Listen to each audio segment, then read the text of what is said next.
Hey, what's going on everybody? Welcome back to another Champions of the Continent video. In today's video, I want to cover my personal 8 best travelers that I think helped me out the most this year.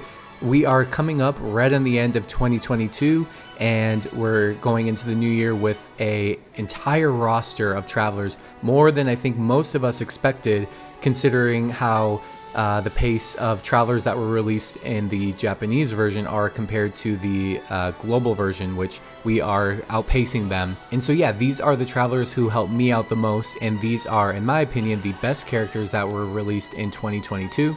So if you're curious to see who were my favorite 8 and who helped me out the most in my travels, then keep on watching and let's get into it. Alright, so first gonna talk about Odette. This was a character who kind of came out of nowhere. I don't think many of us were expecting her release at all anytime soon, but she is a powerful wind and light user, and she has just helped me out so much in story content and in arenas. She has the ability to potentially do a double cast, and she has AoE, random, single target nukes. She can just do so much, and if a boss is actually weak to light or wind, then she is a character who I've always brought and has never let me down, and I find myself even rarely switching rows with her. She can just do so much, and in my opinion is one of the best characters released this year.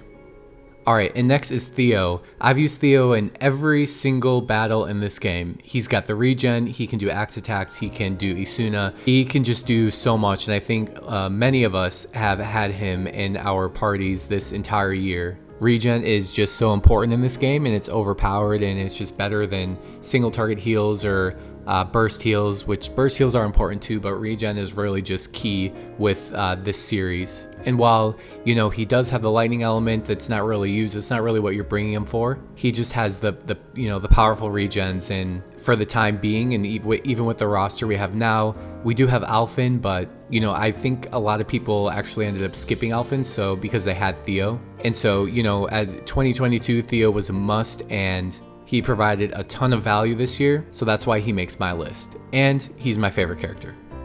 Alright, and next is Therian, who he was, you know, released not too long ago, but he came at a very important time when there was Arena released, and we've had some level 90 rematches come in. You know, when he's at max boost, his abilities trigger twice, and he's got an AoE fire attack that, you know, is slowly breaking away at the shields. He can restore his own SP, and yeah, like most thieves, he just does a lot to break enemy shields, even if they're not weak to the attacks that he's using.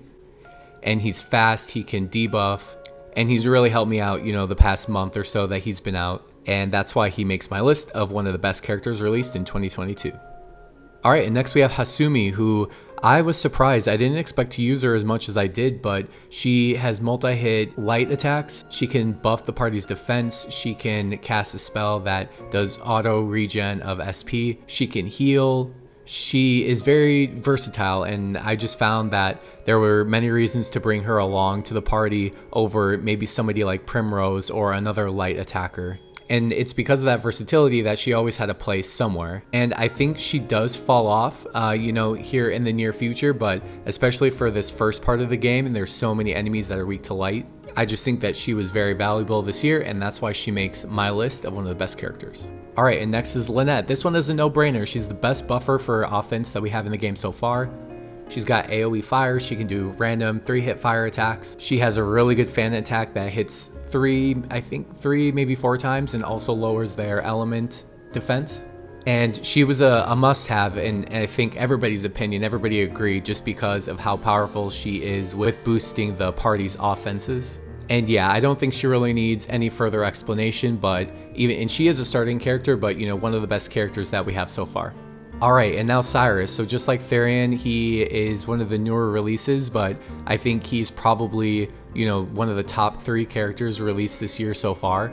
You know, with his triple element attacks, 3 hits, and he can do single target nukes, and he also has a passive that reveals an enemy's weakness right at the start of the battle. He can just be brought to many different fights. He hits like a truck, he has a lot of SP, and yeah, even though, you know, he is a newer character, going into 2023, he's going to help a ton of people out, and he's going to be super valuable.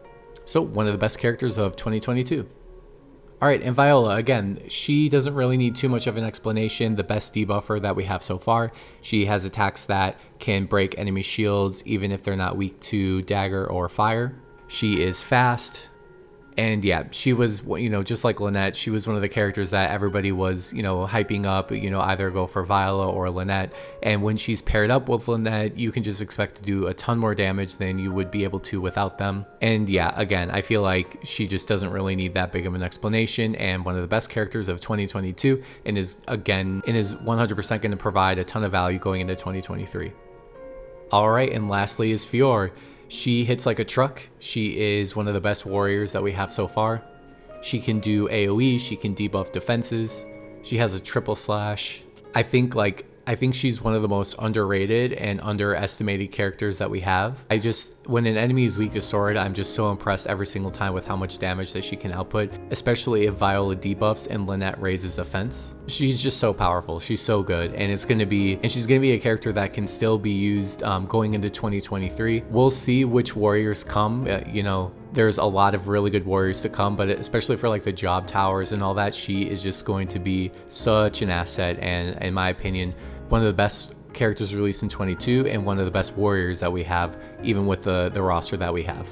All right, and these are my personal 8 best travelers that were released in 2022. So we have 4 of the OGs from the start of the game, and I do think that even with the many different characters that we had released so far, that the 4 OGs are so good, especially compared to other characters that were released in their same job tier. And then with the 4 post-launch characters, Hasumi, Odette, Cyrus, and Therian, I just think that they're all so good. I think Hasumi, like I said, is probably my 8th choice out of all of these, but for the first 6 months, she was a huge asset. She's going to fall off here pretty soon, but her versatility and everything she can offer, she can fill in a lot of missing gaps. She's essentially just a better Millard, and then there's going to be other characters coming. But nonetheless, these 8 are, you know, the characters who helped me out a ton. And I didn't necessarily use all 8 of these in every single battle, of course, but their individual abilities brought so much to the fights that I did bring them to that, you know, they were just the best for me. All right, everyone, thank you so much for watching. You know, 2022 was a great year. I started this channel 6 months ago, and I only covered this game, and I'm just blown away by the community that we have developed. This game is so loved. This game has been so fun. There's so much exciting stuff coming in the future. I can't express enough how thankful I am for everybody. I'm excited to go into 2023 with all of you, continuing to cover content. And yeah, it's just been a really fun ride so far. And trust me, the game only gets better and better, and there are just better and better characters coming. And yeah, just super excited. So thank you all so much. Let me know down in the comments below, who are your favorite or most helpful characters that you've had this year so far? Very curious to hear your thoughts. All right, and I will see you in the next one. Thanks again. Peace.